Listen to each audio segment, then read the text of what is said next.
Okay. So now the video is also recorded.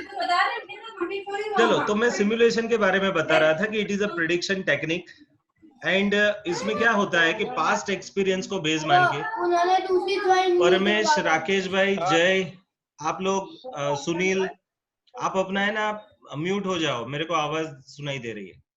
जय, okay. तो basically simulation is a prediction technique. हम predict करते हैं based on past experiences.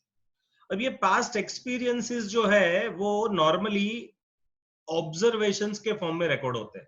आप ये टेक्निक को है ना कंपनी के व्यू पॉइंट से सोचे कि चलो कोई कंपनी के व्यू पॉइंट से टॉपिक को हम समझते हैं कि कोई कंपनी है, सपोज उसके कोई प्रोडक्ट्स की डिमांड है और उसका प्रिडिक्शन करना है हमको कि पास्ट में कुछ वीक्स की, कुछ मंथ की या कुछ ईयर्स की डिमांड पैटर्न हमको मालूम है और उसका यूज करके मेरे को क्या करना है, फ्यूचर का प्रिडिक्शन करना है। सर ऐसा प्रिडिक्शन के लिए तो ओएम में एक दूसरा टॉपिक भी पढ़े थे हम, आपको मालूम है, method of least square forecasting की टेक्निक्स। ये सिमुलेशन एक टाइप का ऐसा फॉरकास्टिंग ही है। अब देखो उसके बारे में मैं पढ़ाने जा रहा हूँ। सिमुलेशन को सर का मैं लेक्चर बताऊं, अटेंड उसके करो, बाय। कोई हैरिक, रेडमी, सर का कुमेल, लेक्चर अटेंड करो, बाय। आवाज सुनाई दे रही है आपकी? कर प्लीज। रही हूँ। हाँ। अरे सर का लेक्चर अटेंड करी पर उनकी आवाज ही नहीं, अरे उनकी आवाज ही नहीं आ रही। मेरी आवाज नहीं आ रही है आपको? अरे अपना कॉल चालू है इसलिए। ठीक है, तो डिस्कनेक्ट कर रही हूँ मैं, बाय। चलो चलो प्लीज अपना इंटरनल डिस्कशन बंद रखो और इधर देखो। चलो अब देखो, तो सिमुलेशन में मैं है ना, आपको कोई फॉर्मूला नहीं है ये चैप्टर का, ना तो ये चैप्टर का कोई एक पर्टिकुलर टिपिकल फॉर्मेट है। हाँ, ये चैप्टर में कुछ पहला पार्ट है सॉल्यूशन का, वो हर एक एग्जाम्पल में कॉमन सा आएगा। बट जो दूसरा पोर्शन होगा ना ये चैप्टर का, जो मेन सॉल्यूशन हम जिसको सिमुलेटेड वर्कशीट बोलेंगे, वो टॉपिक में सच में बताऊं तो यूनिक नॉलेज की जरूरत है। तो आप जस्ट ये चैप्टर को देखते जाओ मेरे साथ और उसका प्रेजेंटेशन भी देखते जाओ, बड़ा इंपॉर्टेंट है। मैं आपको है ना कुछ जगह मीन्स कुछ एग्जाम्पल्स के को देख के मैं आपको बता रहा हूं कि सिमुलेशन टेक्निक प्रैक्टिकली कैसे यूज होती है। अब सब लोग, आप अगर अब मॉड्यूल खोल के बैठे हो तो आप अपना इलस्ट्रेशन 13 ओपन करो, टॉपिक नंबर 4.6 इंटरमीडिएट वाले ओएम के बुक में। एंड अगर फाइनल वाले की बात करूं तो फाइनल वाले अपने मॉड्यूल में 330 नंबर के पेज पे है मेरे में, इलस्ट्रेशन 26। और अच्छी बात यह है कि ये दोनों इलस्ट्रेशन सेम है, मीन्स इंटर और फाइनल का ये कॉमन इलस्ट्रेशन है। ठीक है, अब इसको मैं सॉल्व करके बताता हूं। और इसमें मैं बता रहा हूं ना, उसमें कोई भी आपको ये चैप्टर में कोई भी टाइप का फॉर्मूला जैसा नहीं है। सीधा सीधा ये चैप्टर आपको बताएगा कि आपको कैसे सॉल्व करना है। बराबर है, आप मेरे साथ देखते जाओ, बड़ा इजी चैप्टर है। बट मैं बताऊं, हर एक एग्जाम्पल यूनिक एग्जाम्पल है। आपको जितने एग्जाम्पल मैं कराऊंगा ना, हर एक में सॉल्यूशन अलग आएगा, तो प्लीज बी केयरफुल। ठीक है, चलो शुरू करता हूं। आपका इलस्ट्रेशन 13 और फाइनल वालों का इलस्ट्रेशन 26। क्या है ये चैप्टर में, देखते जाओ। State the major 2 reasons for using simulation to solve a problem. अब ये टॉपिक, ये पहली लाइन को छोड़ देता हूं, अब शुरू करता हूं। अ कन्फेशनर सेल्स कन्फेशनरी आइटम्स, यहां से चालू होता है। ये कन्फेशनर कौन होता है? जो क्या बोलते हैं हम उसको, मिठाई वाला बोलते हैं, जो स्वीट्स बेचता है। Confectionery items mean sweets. वाह वाह, हमारा टोटल पार्टिसिपेंट्स 50 क्रॉस हो गया, चलो अच्छी बात है। Confectioner sales confectionery items past data of demand per week in 100 kilograms. Underline कीजिए, आपको ये जो डिमांड दी है ना वो इन 100 किलोग्राम्स है। ओके, आगे बढ़ते हैं। With frequency is given below. So यहाँ आपको डिमांड दिया है और डिमांड का फ्रीक्वेंसी भी दिया है। ओके, अब इसका यूज करके हमको क्या करना है कि भाई सिमुलेशन का ये प्रॉब्लम सॉल्व करना है। चलो आगे बढ़ते हैं। ओके, अब देखो उधर डिमांड पर वीक दिया है एंड फ्रीक्वेंसी दिया है। मींस उन्होंने कुछ पास्ट 6 वीक का डिमांड उन्होंने देखा है और उसमें उन्होंने देखा कि भाई 2 वीक ऐसे है जिसमें डिमांड कैसा रहा हमारी पर्टिकुलर प्रोडक्ट का, 0, मीन स्वीट का डिमांड 0 रहा, ऐसे 2 वीक बने। 11 बार ऐसा हुआ, 11 वीक में ऐसा हुआ कि 5 केजी या 500 केजी डिमांड हुआ, क्योंकि उन्होंने लिखा है demand per week in 100 kilograms, ठीक है। तो 5 बार ऐसा हुआ, सॉरी 11 बार ऐसा हुआ कि 500 किलो डिमांड हुआ। 8 वीक ऐसे हुए कि जिसमें 8 बार ऐसा हुआ कि जिसके अंदर, या 8 वीक ऐसे हुए जिसके अंदर वो वीक में 10 means 10 multiplied by 100 that is 1000 KGs demand हुई। 21 वीक्स ऐसे हुए जहां 1500 केजी का डिमांड था। 5 वीक ऐसे हुए जहां 2000 केजी का डिमांड, एंड 3 वीक ऐसे हुए जिसमें 2500 केजी का डिमांड। अब ये मैं पढ़ रहा हूँ, डिमांड पर वीक दिया हुआ है और वो हंड्रेड्स में है, और नीचे फ्रीक्वेंसी दी है, तो frequency in terms of number of weeks. Now using the following sequence of random numbers generate the demand for next 10 weeks. Next 10 week के लिए आपको क्या करना है भाई? जनरेट द डिमांड, इसको अंडरलाइन करो, ये क्वेश्चन है, generate the demand for next 10 weeks. Next 10 week के लिए आपको डिमांड जनरेट करना है। Also find out the average demand per week, ये दूसरा क्वेश्चन है, इसको भी टिक करो।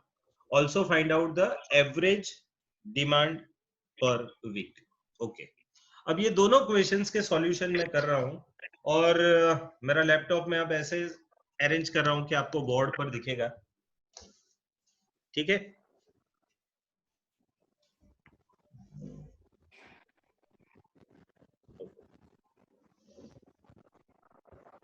ठीक है, simulation is the name I have given to this chapter, और अब उसकी डिटेल्स हम मैं सॉल्व करके आपको बता रहा हूं कि कैसे सॉल्व होगा। चलो, अब जब भी सिमुलेशन का सम आए, अभी पूरा एक बार पढ़ लेते हैं। अब नेक्स्ट पेज पे मींस नेक्स्ट मेरे को इंफॉर्मेशन दिया है रैंडम नंबर्स का, और रैंडम नंबर्स देखो 2 डिजिट के रैंडम नंबर्स है। कितने हैं? 35, 52, 13, 90, 23, 73, 34, 57 एक्सेट्रा। ये हमको रैंडम नंबर्स दिए। अब इसका यूज करके हमको कुछ डिमांड का फोरकास्टिंग करना है। अब सब लोग मेरे साथ देखते जाओ, कुछ 2-4 मिनट 5 मिनट आपको शांति से देखना है मैं क्या कर रहा हूँ बोर्ड पे। ये जो पहला वाला पोर्शन में जो कर रहा हूँ ना, वो हर एक एग्जाम्पल में कॉमन रहने वाला है। In every example this portion would be common. तो जस्ट आप देखते जाओ एवरीवन प्लीज। पहला जो हमारा पार्ट होगा, इलस्ट्रेशन नंबर 13 एंड फाइनल वालों का 26, उसमें जो पहला पोर्शन होगा उसको हम बोलेंगे अ स्टेटमेंट शोइंग रेंज। इसको बोलेंगे स्टेटमेंट शोइंग रेंज।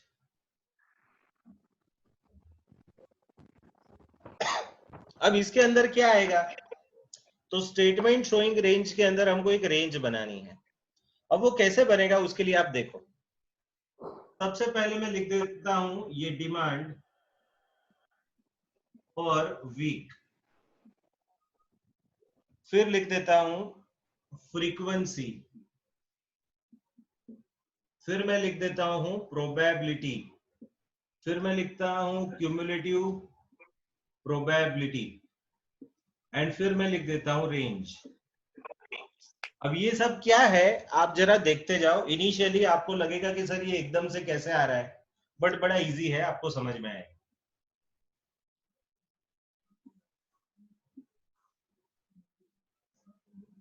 ये प्रोबेबिलिटी परसेंटेज के फॉर्म में होती है, ठीक है। अब मेरे को जो जो इंफॉर्मेशन दी है मैं लिख रहा हूं। देखो मेरे को 0 डिमांड हो, 2 डिमांड हो, सॉरी 0 डिमांड हो, फिर 5 डिमांड हो, फिर 10 की डिमांड हो, फिर 15 की डिमांड हो, फिर 20 की डिमांड हो, एंड 25। ये figures are in hundreds, this figures are in hundreds. अब देखो सब लोग, फ्रीक्वेंसी दिया है 2 weeks, 11 weeks, 8 weeks, 21 weeks, 5 weeks and 3 weeks, ये हमको दिया है। अब हम क्या करेंगे मालूम है, अब मैं ये फ्रीक्वेंसी के बेस पे प्रोबेबिलिटी निकालने जा रहा हूं। अब है ना, पहले तो आप फ्रीक्वेंसी का टोटल करके दो, 2 + 11 + 8 + 21 + 5 + 3, आई थिंक ये टोटल 50 होना है। 50 50 हो रहा है ना। अब आप देखो जरा प्रोबेबिलिटी निकालो कि भाई ये पहला वाला चांस है, उसमें दो फ्रीक्वेंसी है, 2 वीक आउट ऑफ 50 वीक, तो परसेंटेज कितने होंगे? 4। कैसे? 2 / 50 × 100, ठीक है, तो 4% इधर आएंगे। अब देखो यहाँ 11 / 50 × 100 कितने आएंगे? 22, ये 16, ये 42, ये 10 और ये 6। इतना फास्टली मैंने कैसे किया? डबल कर देना है ना, फ्रीक्वेंसी 50 है, प्रोबेबिलिटी का टोटल 100 होता है ना, तो 50 का डबल 100, तो हमेशा परसेंटेज का टोटल तो 100% ही होना है। ओके, ये मैंने कर दिया, ये मेरे को करना है खास। अब आगे क्या करना है? Cumulative probability. Cumulative probability means क्या? पहले 4 है, फिर 4 में 22 जुड़े तो कितने हो जाएंगे? 26, 26 में 16 जुड़े तो 42 हो जाएंगे, 42 + 42 84, 84 + 10 94 एंड 94 + 6 100, ठीक है, तो क्यूमुलेटिव प्रोबेबिलिटी का टोटल 100 हो जाएगा। ओके, अब क्या करना है? रेंज। अब है ना, रेंज में आपको मालूम है there are 2 class of intervals you studied in your statistic.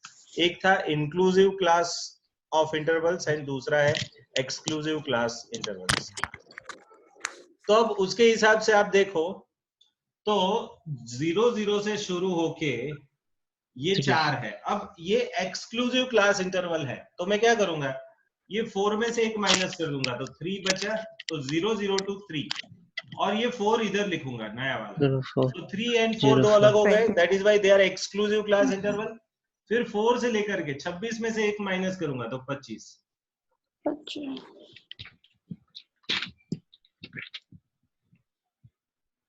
26 यहां से चालू करूंगा, 42 में से 1 माइनस करूं 41, 42 इधर लिखूंगा, 84 में से 1 माइनस करूं 83, 84 इधर लिखूंगा, 94 में से एक माइनस करूं 93, 94 इधर लिखूंगा, एंड 100 में से एक माइनस करूं 99। सर ये तो 99 आया। हाँ, तो हमारे जितने भी रैंडम नंबर्स है ना, वो सभी कितने हैं? 99 वाले ही है, सॉरी 2 डिजिट के ही है। देखो मींस 0 to 99 वाले ही रैंडम नंबर्स दिए हमको। ओके, तो अब हमको क्या मिल गया? ये रेंज मिल गया। अब ये रेंज के बेस पे मेरे को मेन आंसर लिखना है। मेन आंसर क्या? कि मेरे को प्रिडिक्शन करना है कि जितने रैंडम नंबर्स दिए हैं उतने नेक्स्ट वीक है, और उतने नेक्स्ट वीक में आपका डिमांड कितना जनरेट होगा वो मेरे को प्रिडिक्ट करना है। तो सब लोग मेरे साथ देखते जाओ, वो मैं अब मेन आंसर लिखता हूँ।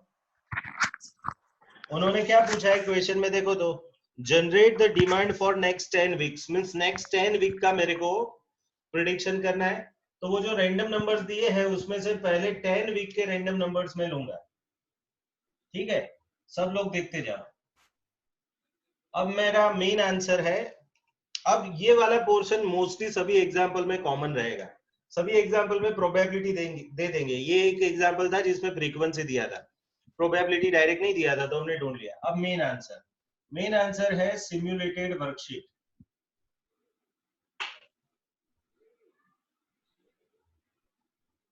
और इसके अंदर हम क्या करेंगे? हमारा मेन आंसर लिखेंगे, सिम्युलेटेड वर्कशीट। दिख रहा है सभी को? ओके, अब देखो यहां मैं लिख रहा हूं वीक, नेक्स्ट 10 वीक का लिखना है ना, 1 2 3 4 5 6 7 8 9 एंड 10, नेक्स्ट 10 वीक। अब ये 10 वीक के मैं रैंडम नंबर्स लिख रहा हूं। अब ये रैंडम नंबर्स हमको क्वेश्चन में दिए हैं, देखते जाओ कौन कौन से रैंडम नंबर दिए। लेफ्ट टू राइट जाना है, 35 से चालू किया, देखो 35, फिर 52 52, फिर 13, 13 फिर 90, फिर 23, 73, 73, 34, 34 34, 57, 57, 35, फिर 35 35 83 83 बस यहाँ 10 हो गए 9 बस 10 तक ही जाना है। वैसे ज्यादा दिए है बट हमको 10 का पूछा है तो 10 तक ही जाएंगे। अब मेरे को क्या करना है, ये 35 नंबर का रैंडम नंबर ये रेंज में देखना है। रेंज में कहाँ दिखाई दे रहा है, 26 से 41 वाली रेंज में 35 फॉल होगा। और इसके पैरेलल डिमांड क्या है मेरी, देखो तो 10। तो यहाँ मेरी डिमांड कितनी होगी, तो 10 based on this random number I am predicting the demand कि भाई 10 डिमांड होगी। डिमांड पर भी are you getting 10 multiplied by 100, demand is in hundreds, so it is 10 multiplied by 100, 1000 kg का डिमांड होगा। ठीक है, आगे जाता हूं।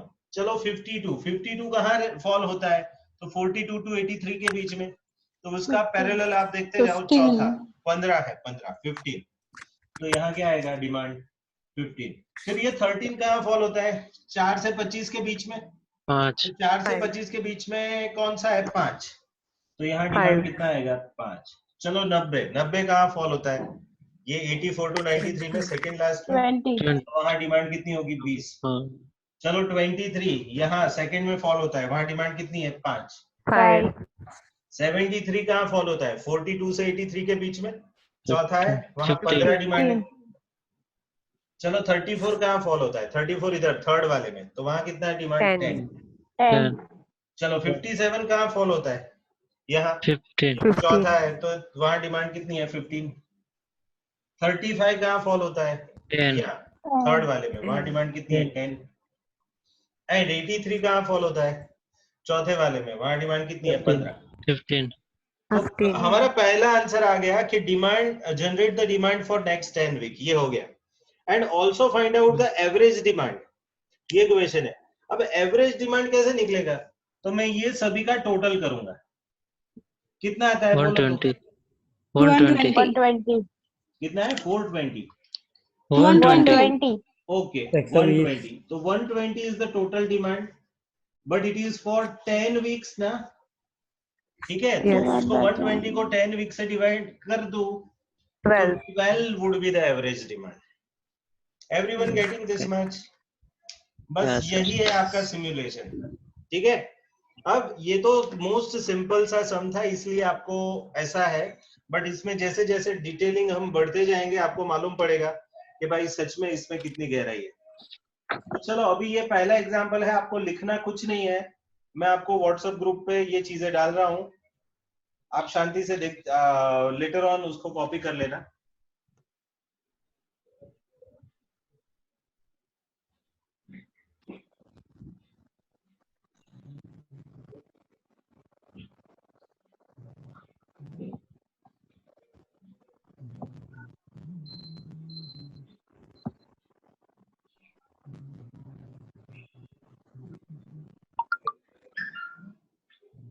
आई थिंक तीनों ग्रुप में मैंने भेज दिया। Now I am shifting to another some. मैं कैर ये रखूंगा कि आपके जो सम्स है इंटर और फाइनल में जितने कॉमन है ना, वो इधर मैं ले लूं, फिर जिनको जो स्पेशल एडिशनल होगा वो उनको वो स्पेशल एडिशनली मैं समझाऊंगा, ठीक है। तो ये इंटर का मॉड्यूल है मेरे पास, दूसरा फाइनल का मॉड्यूल है। अब इंटर के मॉड्यूल में सेकंड एग्जांपल है the manager of a book store वाला, एंड फाइनल में भी सेम एग्जांपल है the manager of a book store. तो ये एग्जांपल मैं कराने जा रहा हूं, है ना।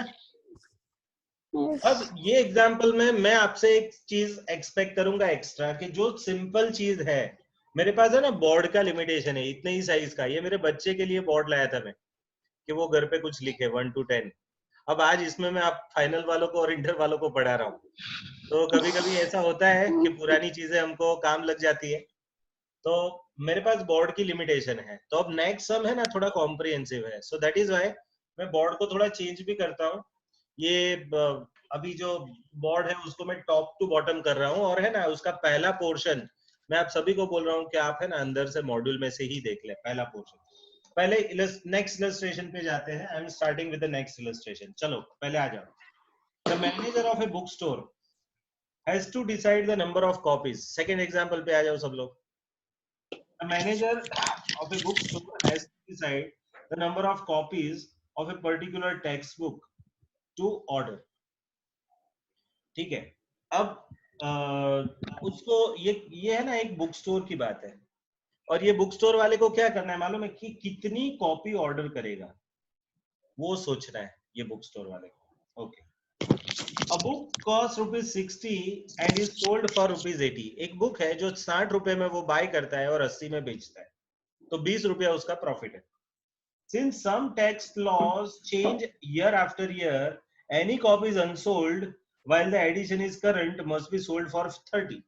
अब है ना, ये जरा देखो, mean suppose assessment year change हो जाए और अभी आपके पास पुराना स्टॉक पड़ा है, तो पुरानी असेसमेंट ईयर की बुक तो कौन लेगा, तो कोई आदमी ले लेगा। ठीक है, कितने में लेगा, 30 रुपए में। अब देखो 60 में परचेज करके आप 80 में बेचते थे, 20 प्रॉफिट कर रहे थे। अब क्या करोगे, 60 में परचेज करके जो अनसोल्ड बचा स्टॉक वो कितने में बेचोगे, 30 में। तो आपको लॉस कितना होगा, 60 में परचेज किया और 30 में बेचा, तो आपका लॉस होगा 30। ठीक है, आर यू गेटिंग? आगे बढ़ते हैं। Any copies unsold while edition is current must be sold at ₹30. From past records, the distribution of demand for this book has been obtained below। उन्होंने देखो डिमांड दिया है और प्रोपोर्शन दिया है। प्रोपोर्शन के बाजू में लिख दो प्रोबेबिलिटीज। प्रोपोर्शन के बाजू में क्या लिख दो आप, प्रोबेबिलिटीज। अब आगे बढ़ते हैं। अब देखो डिमांड है 15, 16, 17, 18, 19, 20, 21, 22 एंड उसकी प्रोबेबिलिटीज है। अब पहले तो मेरे को बताओ कि ये दो चीज का ही यूज करके मेरे को स्टेटमेंट शोइंग रेंज बनाना हो, तो नेक्स्ट पेज पे आप आंसर देखो, वहां वो रेंज टेबल उन्होंने बना के दिया है। उन्होंने क्या लिखा है यार, डिमांड पर वीक की जगह उन्होंने क्या लिखा है, डिमांड ऑफ कॉपीज, उसमें 15 से लेकर के 22 तक लिखा है। देखो, फिर उन्होंने प्रोपोर्शन, जिसको उन्होंने प्रोबेबिलिटी लिखा है। हम ये फ्रीक्वेंसी को प्रोबेबिलिटी में कन्वर्ट करते थे, उन्होंने ये एग्जांपल में प्रोबेबिलिटी हमको दे दी है, तो हमने वो प्रोबेबिलिटी देखनी है।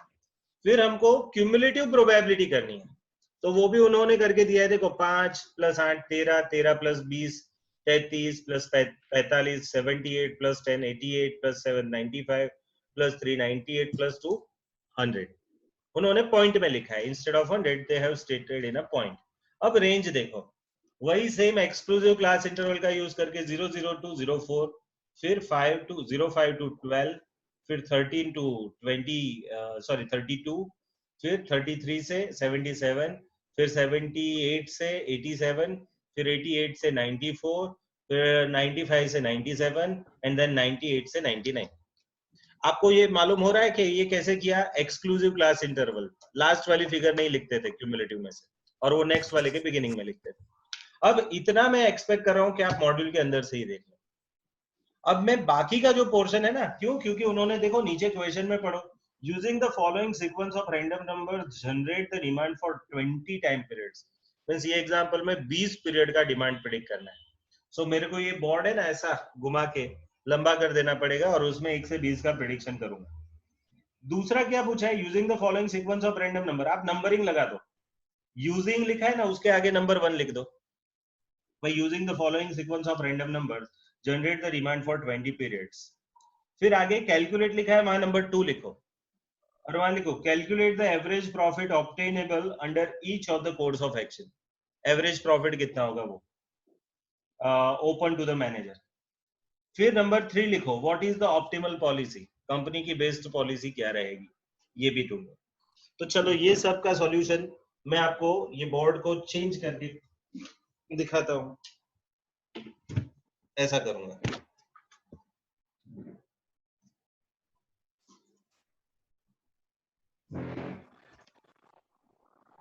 आई डोंट नो आपको प्रॉपर दिखेगा कि नहीं, बट जस्ट हेल्प मी। अब देखो मेरे पास 10 मिनट से कम टाइम बचा है ये मीटिंग का, बट जो अगर ये मीटिंग जल्दी खत्म हो गई तो मैं फिर से चालू करूंगा, है ना? सर फोन रोटेट कर दो। आप देखते जाओ सब लोग।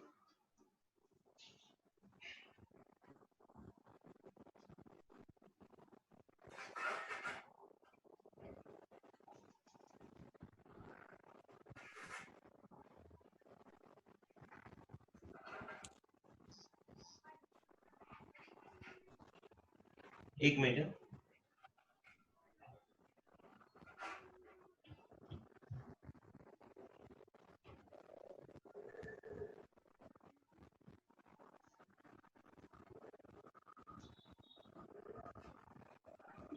चलो रफली ये हो गया है।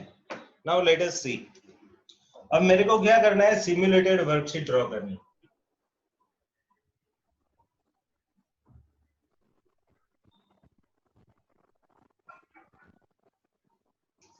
Main answer simulated worksheet.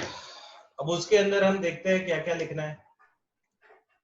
तो सिमुलेटेड वर्कशीट में उनको नेक्स्ट 1 से 20 वीक का प्रेडिक्शन करना है ना। तो मैं लिख रहा हूं 20 टाइम पीरियड। तो यहां लिख रहा हूं title time period. Time period 1 1 2 3 4 5 6 6 7 8 9 10 11 12 13 14 15 16 17 18 19 and 20। अब सभी के मेरे को रैंडम नंबर्स लिखने हैं। तो random numbers left to right लिखने हैं। तो मैं लिख रहा हूं रैंडम नंबर्स। अब मेरे को रैंडम नंबर बोलते जाओ। 14 02 93 99 99 फिर 18 18 18 18 71 71 37 37 30 30 12 12 हाँ 10 12 12 10 88 13 0 0 02।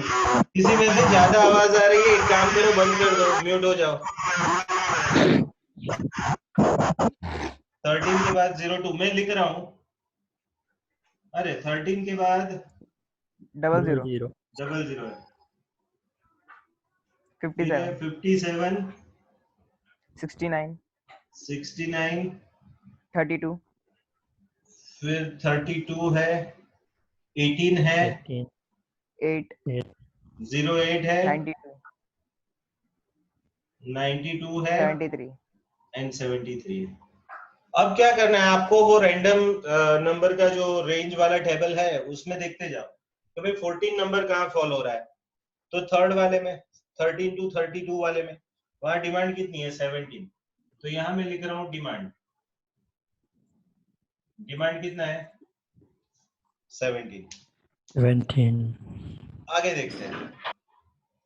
फिर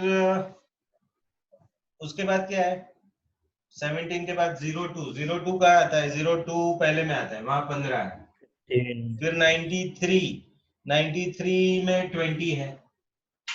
फिर 99 में 22 है। फिर 18 वाले में है 17। 17 फिर 71 उसमें है 18। 18 37 में भी 18 है। फिर 30 में 17 है। फिर 12 है, 12 वाले में है 16। 16 10 वाले में भी 16। फिर 88 है, 88 वाले में है 20। 13 में कौन सा है 17। 17 00 में क्या है 15। 57 में देखो 18। 69 में भी 18। फिर है 32 में देखो 17। 17 फिर 18 में देखो वहां भी 17। 17 फिर 8 उधर देखो 16। 16 92 में आप देखो 20 है। 20 73 में 18 है। 18 ओके 18 अब यहां तक ये हमारा आंसर 1 हो गया। दिस इज माय आंसर 1 कि भाई using the following sequence of random numbers generate the demand for 20 periods. So that is your answer 1। But उन्होंने दो चीज और पूछी है, अगर आप ध्यान से देखते हो तो they have asked 2 thing more. One is to think more. Calculate the average profit obtainable under each of the course of action. Underline कीजिए each of course of action. अब उसका मीनिंग क्या है? पहले तो मेरे को ये कोर्स ऑफ एक्शन मालूम ही नहीं है कि कौन कौन से, तो हमको वो ढूंढना है. एंड दूसरा क्या है कि what is the optimum policy. अब है ना, पहले कोर्स ऑफ एक्शन में जाने से पहले आप मेरे को ये सभी का टोटल करके दो कि भाई कितना टोटल आता है. 352 352 आ रहा है. अब ये 352 का एवरेज करो. 17.6 352 डिवाइडेड बाय 20 17.6 17.6. तो है ना, मेरे पास दो ऑप्शन है, यहाँ दो ऑल्टरनेटिव मिल रहे हैं कि मेरा एवरेज डिमांड 17.6 है, तो मैं या तो 17 बुक्स रखूं या फिर 17.6 से ज्यादा का अंक दैट इज 18 बुक्स रखूं. मैं 17.6 बुक्स तो बाय नहीं कर सकता, तो आइदर मैं 17 रखूं या फिर मैं क्या करूं 18 करूं. तो इफ नंबर ऑफ बुक्स, यहां मैं 18 कर रहा हूं और यहां मैं 17 कर रहा हूं. ठीक है. अब आपको क्या करना है, तो यहां प्रॉफिट ढूंढना है. उनका क्वेश्चन देखो जरा. Calculate the average profit obtainable under each of the course of action. तो ये दो कोर्स ऑफ एक्शन है कि भाई मैं 17 बुक्स ऑर्डर करूं या 18 बुक्स ऑर्डर करूं. मॉड्यूल में तो आपको 16 भी दिया है, वो भी मैं एक्सप्लेन करूंगा कैसे. बट पहले ये 17 और 18 का लॉजिक समझ में आ रहा है कि कैसे 17 और 18 मैंने ढूंढा. तो मैंने इसका एवरेज किया 20 से डिवाइड करके और मेरे को 17.6 मिला. तो एक फिगर मैंने 17.6 से आगे की और एक फिगर 17.6 से कम वाली ली. ओके, तो मेरे को 17 एंड 18 ये दो फिगर्स मिली. अब मेरे को क्या करना है, प्रॉफिट ढूंढना है. तो प्रॉफिट के लिए तो सीधी सीधी बात है, जितने बुक्स आप बेचोगे multiplied by 20 is your profit. 20 कैसे आया, 60 में लेके 80 में बेचते हो, तो that 20 is your profit. But जितनी भी बुक्स अनसोल्ड रहे, जितनी भी बुक्स अनसोल्ड रहे वहां आपको नुकसान हो जाएगा, है ना. अनसोल्ड रहे वहां नुकसान हो जाएगा. तो फिर वहां वो नुकसान कैसे ढूंढना है, तो वो नुकसान ढूंढने का हमको अभी नेक्स्ट सीखना है. अब देखो, ये समझाने में मेरे को कुछ 5-7 मिनट लगेंगे और ये मीटिंग मेरे को एंड होने में सिर्फ 1 मिनट बाकी है. तो मैं तुरंत ही इधर रिकॉर्डिंग भी स्टॉप करता हूँ और मीटिंग भी स्टॉप करता हूँ और तुरंत नई मीटिंग चालू कर देता हूँ. ठीक है. तो आप बने रहिए. जस्ट आपको आपके व्हाट्सएप पे जस्ट उसका आईडी देख लेना. मैक्सिमम 3-4 मिनट लगेंगे फिर से रिज्यूम होने में. ठीक है. तो मैं आपको अभी ये मीटिंग बंद करता हूँ, तुरंत नई मीटिंग चालू कर रहा हूँ, कोई जाइएगा नहीं. ठीक है. Thank you. जय हिंद.